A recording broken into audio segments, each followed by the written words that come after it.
Harley-Davidson playing with semantics. For those of you who are dyed-in-the-wool, hard-nosed, Harley-Davidson fanatics, the chances are you are not going to agree with some of the commentary in this particular article. Naturally, that's entirely okay. Please bear in mind that we are supporters of the Harley-Davidson brand and these are just our personal opinions. However, before you send us a whole stream of flame mails, we encourage you to take note, keep an open mind and absorb the key points before you pass judgment. Harley-Davidson 2022 model launch. Okay, along with everyone else in the industry, Harley-Davidson had led us to believe that they would be unveiling an all-new bike on the 26th of January 2022. Would it be an addition to the new Sportster line? Perhaps a touring bike based on the liquid-cooled Revolution Max engine? Maybe a smaller engine version of the Pan America? Or could it be that they've finally decided to release the Bronx? Nope. Absolutely none of that. No new bikes at all in fact. Now this is where we get into some semantics. Harley-Davidson would have us all believe that they have launched a range of entirely new motorcycles for 2022. While 99% of the world can easily articulate the definition of new, it appears that Harley-Davidson cannot. The reality is that these announcements are nothing more than model updates. They are certainly not brand new motorcycles. It's truly remarkable that only Harley-Davidson will change the paint, add a few accessories, alter some finishes and claim that it's a new model. For everyone else, this is the definition of an upgrade. Based upon the achievements of last year, everyone was expecting big things from Harley-Davidson. Did we get them? No. This 2022 model launch was about as underwhelming as it's possible to get. The theme for this year's model reveal is further, faster. Okay, we'll circle back to that later. The official launch consisted of a full half-hour of Harley-Davidson self-indulgence, filled with over-romanticized, stereotypical imagery that was so outdated it was downright insulting. To add further insult, it was littered with factually incorrect statements, ridiculous and anachronistic superlatives and no end of self-congratulatory comments.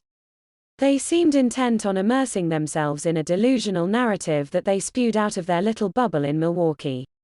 OMG, it was painful. This was all very disappointing, especially after their magnificent achievements of 2021. A year in which Harley-Davidson surprised everyone by demonstrating that they were capable of innovation. This should not distract us from the fact that Harley-Davidson had nothing new for 2022. The bottom line is that nothing in their 2022 lineup is deserving of being called innovative or revolutionary. For anyone who's interested, we have included the Harley-Davidson launch video at the end of this article so you can judge for yourselves. The impact of competition.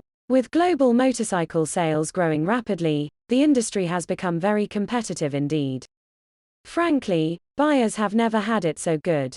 Sports bikes and sports tourers are back on the map, the adventure, touring sector continues to go from strength to strength, and retro motorcycles are enjoying a huge resurgence in popularity.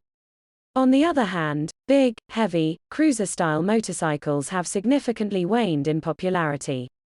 In light of this changing landscape, Harley-Davidson seemed to have finally accepted that they had to radically alter their antiquated business model. Ultimately, Harley had to do this in order to attract new customers and broaden their appeal or risk gaining an increasingly smaller share of a declining market. To their credit, Harley responded admirably to the challenge last year, with the launch of two entirely new motorcycles, the Pan America and the Sportster S. Both bikes represented a giant leap forward for Harley-Davidson. With the Pan America in particular, they have ventured into unknown territory and, to everyone's surprise, produced a half-decent adventure touring bike. It was therefore to be expected that Harley-Davidson would further build on last year's momentum. However, despite the great strides they made during 2021, Harley have reverted to the stagnant, unsuccessful, business-as-usual model that they are so renowned for. This is unfortunate, but, perhaps, it's an indication that they may have exhausted the resources they needed to sustain any program of continual innovation. The threat from Indian motorcycles. While Indian were one of the fastest growing motorcycle companies last year, strangely Harley-Davidson seem unable to enjoy similar success. As many of you know, the Indian brand was acquired by Polaris in 2011 and have managed to take a big chunk out of Harley's core market share with bikes like the Challenger, the Scout and the Chief. Not to mention the FTR 1200, the Chieftain and the Roadmaster. We specifically mention Indian because this seems to be the only motorcycle company that Harley-Davidson takes any notice of. Indications are that Indian is genuinely beating Harley at their own game. Whilst Harley-Davidson may have initially perceived Indian as nothing more than a minor irritation, they can now no longer ignore or dismiss them quite so readily. For their 2022 lineup, it is clear that Harley have taken aim directly at Indian in an attempt to outgun them. But will this tactic resonate with customers? Perhaps a better question is to ask whether Harley-Davidson has done enough this year to eliminate the threat posed by Indian. The answer is no. In fact, Indian must be smiling from ear to ear as they are clearly leading the charge in terms of innovation. For example, Indian is building a Batwing bagger, called the Pursuit, that will feature the liquid-cooled Power Plus engine from the Challenger. That brings us nicely to look at what Harley-Davidson has decided to do for their 2022 model year. Harley-Davidson CVO models. Grab a coffee and take a seat. Are you sitting comfortably? Good. Then we'll begin. The updates for the top-of-the-range CVO models consist of bold new paint schemes and a louder sound system. And that's it. Yes, really, that's it. For the uninitiated, the CVO, Custom Vehicle Operations, models are Harley's top-spec bikes loaded with all of their best twiddly bits, extra special paint and unique finishes. Paintwork is done by Gunslinger Customs and they actually look incredible. It's nice to see flames making a return. As we all know, flames on the tank will add at least 10 miles per hour to the top speed. For 2022, the CVO Street Glide comes in either hightail yellow, pearl black hull with lightning silver two-tone and bright chrome finishes. There's also envious green, with black hull fade and flame pattern with gloss black finishes, and finally there's blue steel, solid color and scorched chrome finishes. Next comes the CVO Road Glide. This is available in wicked orange pearl black hull with lightning silver two-tone and bright chrome finishes, and also the envious green and the blue steel. The CVO Road Glide Limited comes in the wicked orange, the hightail yellow and there's a third option called Dantes Red with Dantes black sunglow fade flame pattern and gloss black finishes. Lastly, in the CVO lineup there's the Tri-Glide that costs over $60,000 United States dollars and is available in just one paint option. This comes in the Dantes Red with a chrome finish on the hardware rather than black. Who on earth makes up these names for the paint colors? Envious Green, Wicked Orange, Hightail Yellow and Dante Red. Are you kidding? We particularly liked Dantes Red. Perhaps this is a reference to Dante Alighieri, the Italian poet, writer and philosopher. Dante is best known for his epic 14th-century poem, The Divine Comedy, considered to be one of the greatest works of world literature. It deals with Dante's journey into hell, purgatory and then on to paradise. Basically it's the Middle Ages version of a road trip with a smattering of self-discovery, religious commentary, philosophy and understanding thrown in for good measure. Could this be an analogy for Harley-Davidson's plight? Who knows? Anyway, we digress, so let's get back on track. What is interesting is that the Milwaukee 8117 motor is now no longer the exclusive domain of the CVO. For 2022, Harley-Davidson has shoved it into several other models. The CVO models have a starting price of $40,000 United States dollars. They are Harley-Davidson's absolute top-spec factory bikes in every way. However, now that the CVO's Milwaukee 8117 engine is shared across non-CVO lower-spec models, customers may be left wondering whether their CVO is actually that exclusive anymore. That could be a bitter pill for some potential CVO customers to swallow. The CVO's factory paint schemes are very striking and distinctive. The fit and finish is exemplary and the attention to detail is almost obsessive. However, at this sort of price, wouldn't you want a one-off? motorcycle rather than know that someone else has the exact same bike as you. That's not the best definition of exclusivity now, is it? Just a thought. Milwaukee 8117. The only real news of the launch is that Harley-Davidson have stuffed the Milwaukee 8117 motor, directly from the CVOs, into several of the standard models. This is a truly enormous lump of an old-school engine. It's an air-oil-cooled V-twin unit with a capacity of 1,923 cc. With the addition of the heavy breather, air intake and high-flow exhaust, this engine produces 103 bhp and a massive 169 Nm of torque. With that in mind, let's look at the 2022 bikes that are now equipped with this CVO engine. Lowrider S model. First up, there's the Lowrider S. This bike is possibly the best one in the entire launch. As big cruisers go, the updates are a welcome addition, especially the Milwaukee 8117 engine. If any of the 2022 upgraded bikes can loosely fit in with Harley's claim of further, faster, this is it. The rear suspension's been lifted presumably for better ground clearance and greater lean angle. We particularly like the fact that Harley has fitted upside-down forks and the twin-disc front brakes. This should improve the handling and give the bike some proper stopping power. However, with a bike that weighs 307 kilograms, don't expect to be curving up the canyons or taking any track days. Harley have also relocated the gauges from the tank to the handlebars. This too is a sensible update, as it allows the rider to more clearly see the gauges and keep their eyes on the road. Overall, we quite like the stripped-back West Coast custom look. It's certainly one of the better-looking bikes in Harley's range. Prices for the Lowrider S start at $18,349 United States dollars, excluding taxes etc. As for paint options, both the Lowrider S and the higher-spec Lowrider Street are available in either vivid black or gunship gray. The gunship gray paint will cost you an additional $450 United States dollars. Lowrider Street model. In the Lowrider range, there's a light touring version called the Lowrider Street. This is the bike that replaces the Sport Glide, and it's certainly far better equipped. The Saint differs from the S model in that it has a frame-mounted fairing and mid-sized hard panniers. The Lowrider Street will cost you over $21,749 United States dollars, excluding taxes etc. That's a quite remarkable $3,400 United States dollars more than the S model, which seems a bit excessive for a bit of weather protection and a place to store your spare undies. Finally, customers can spec the Street with some speakers so that they can do what Harley riders love to do, annoy the neighbors with some loud music. The Rockford Fosgate inner fairing audio kit comprises a 250W amplifier, 2 woofers and a couple of tweeters.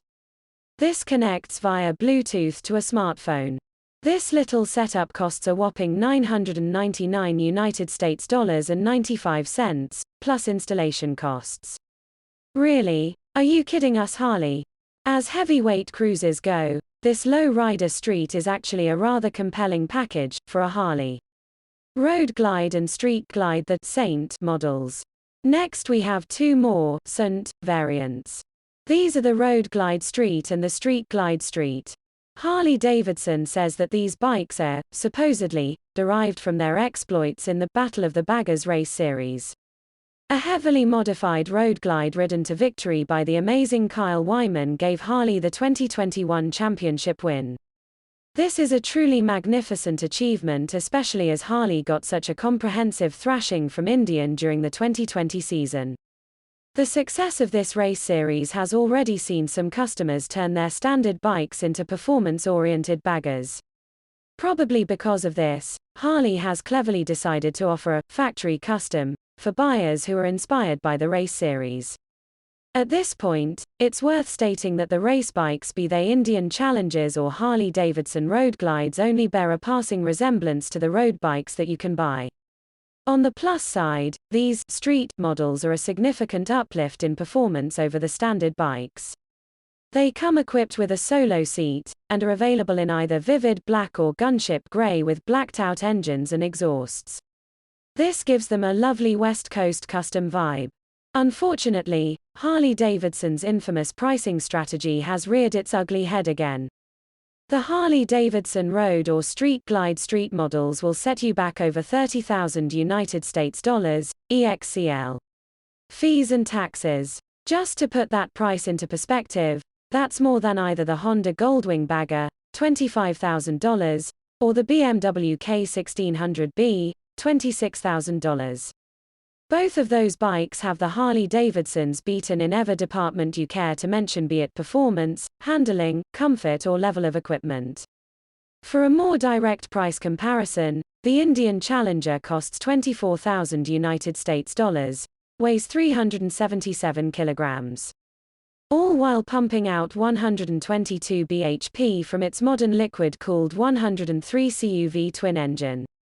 Granted, the Harley is 7 kilograms lighter than the Indian, but the Indian more than has it beaten with its extra 19 bhp and extra torque.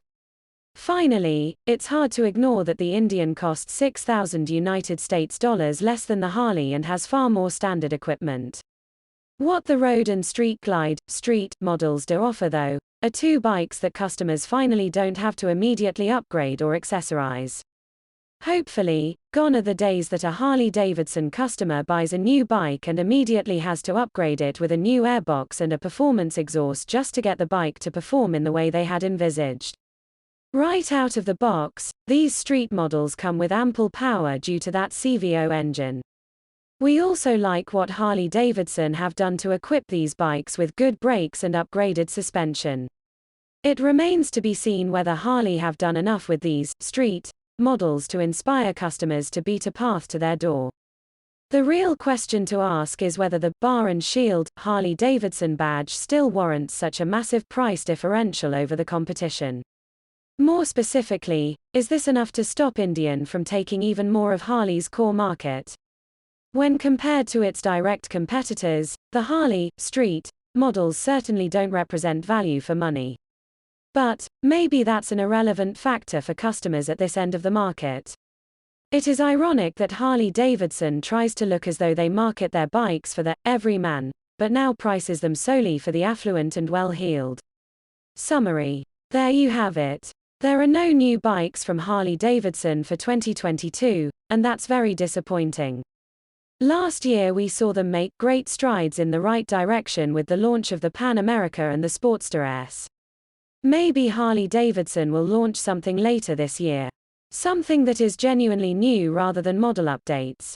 We have our fingers crossed for more in the Sportster line, or a mid-sized Pan America, or maybe the elusive Bronx will finally emerge. Hopefully, Harley-Davidson may even consider building a proper performance cruiser based around that lovely 1250cc, liquid-cooled, V-twin Revolution Max engine. Now wouldn't that be something? Rather than build on the excitement that they created with the new models last year, Harley-Davidson has given us very little to get excited about for 2022. There are no significant upgrades to the CVO models other than those glorious paint schemes and an updated audio system, but that alone doesn't justify the astronomical prices. They've shoved the existing CVO Milwaukee 8117 engine into the Lowrider S, Lowrider Street, Road Glide Street and Street Glide Street.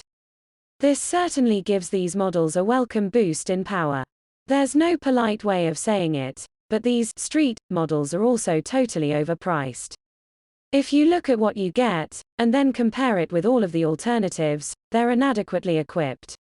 As for the terminology and semantics, simply outfitting an existing bike with the CVO engine, and slapping on a beautifully painted fairing, does not make for a new model. These are just upgrades, enhancements or updates which, in and of itself, is no bad thing. But please Harley, drop the marketing hype and just tell it like it is. You really aren't doing yourself any favors with this type of marketing. It comes across as sneaky, underhand and a little deceitful.